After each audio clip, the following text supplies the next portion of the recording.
Police call for increased caution amid rising disaster casualties. Fort Portal City officials arraigned on charges of abuse of office. Kamwenge adopts rights-based approach to curb malaria, and Israel kills 11 people in Lebanon. Hezbollah attacks Israeli site. There's some more stories in the detail just shortly.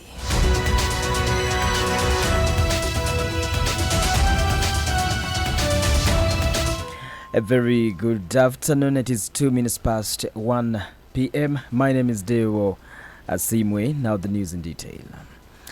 The Uganda Police Force have urged the public to exercise heightened caution as harsh weather conditions continue to claim lives across the country. A combination of persistent rains, flooding, and mudslides has led to multiple tragedies in recent weeks, with officials warning of further risks in safety measures if safety measures are not prioritized. ACP Kituma Rusoki, the police spokesperson, has described the situation as critical, citing numerous incidents of loss and devastation.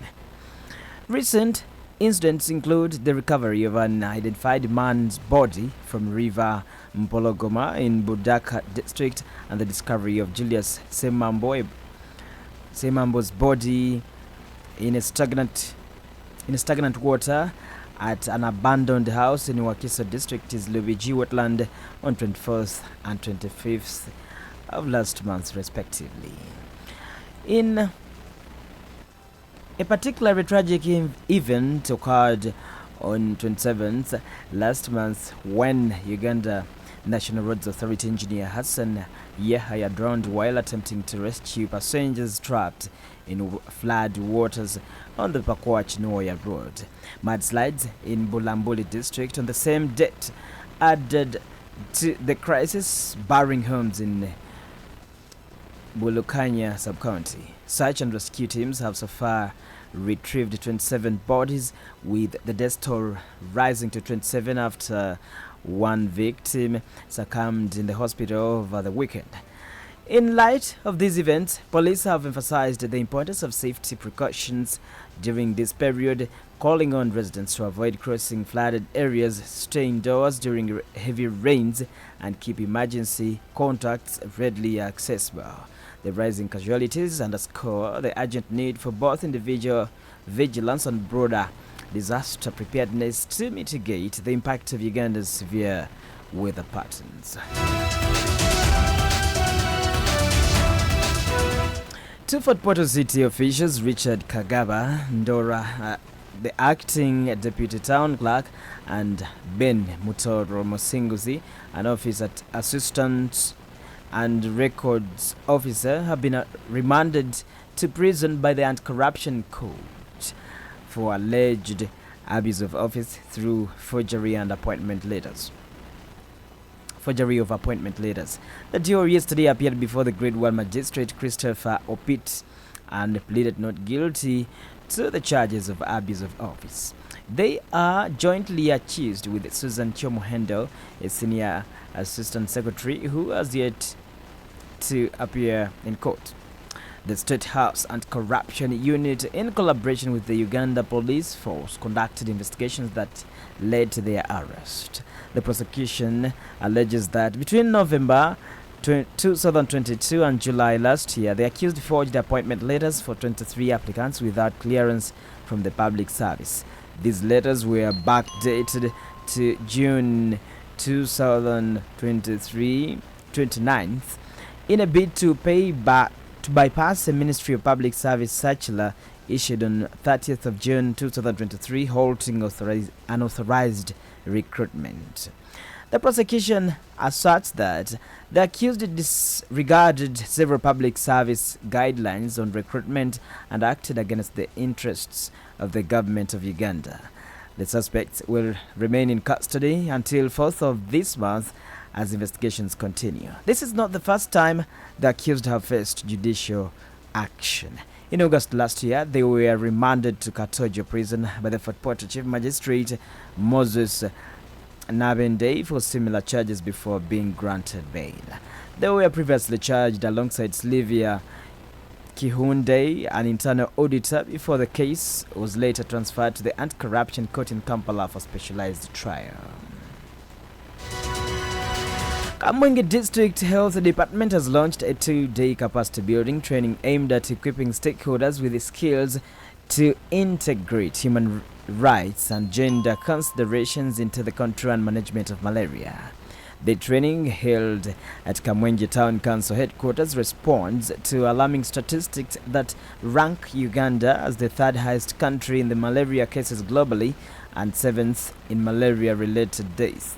Dr. William Muchunguzi, the District Health Officer, DHO, for Kamwenge, has emphasized the urgent need for innovative strategies to tackle the malaria burden.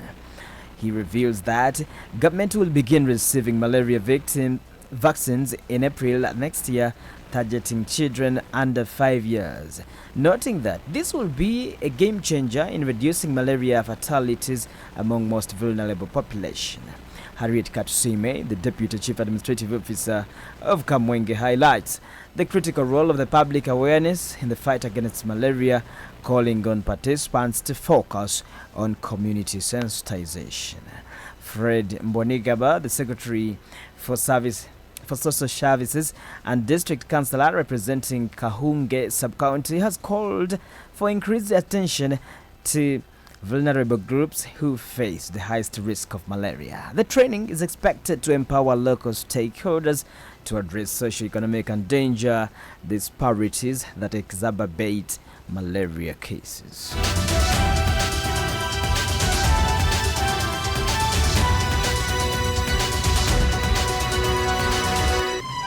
The Ministry of Internal Affairs has revealed that 1,937 children have been trafficked for sex exploitation this year alone. The National Coordinator Office for Trafficking in the Persons under the Ministry of Internal Affairs indicates that most of the children have been sexually exploited within Uganda. Derek Higenyi Basalirwa, the Deputy National Coordinator Trafficking in Persons Office, says that children are trafficked from their parents' home with dubious promises and they end up being deployed for sexual activities. Basalirwa notes that other than 1,937 children trafficked for sex exploitation, 658 were victims of both sex and labor exploitation. According to Basalirwa, sometimes parents and guardians are conduits in incidents of child trafficking. In total, 4,966 people, including adults, have been trafficked, of which children make 79%. More than 93% of the victims were trafficked domestically, which calls for more sensitization about the dangers of sex and labor exploitation. Areas that have topped in trafficking include Mbale with 373 cases, Kampala Metropolitan Area with 313, Masaka with 257 crimes, Jinja with 253 incidents, Nakawa with 233 crimes, Gulu with 173, Karamoja with 173, Mukono with 161, and Mubende with 164.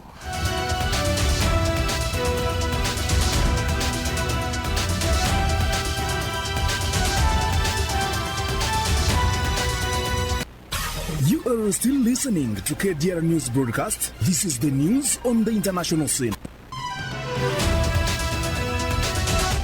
Israel has killed 11 people, including a state security officer, in separate attacks in Lebanon as it continues its assaults on the country since the ceasefire with Hezbollah came into effect last week.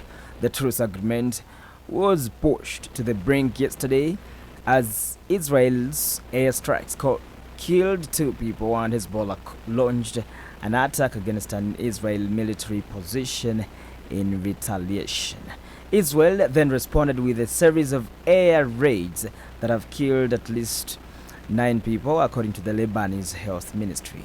Hezbollah says that it carried out a preliminary defensive response to the repeated violations of the ceasefire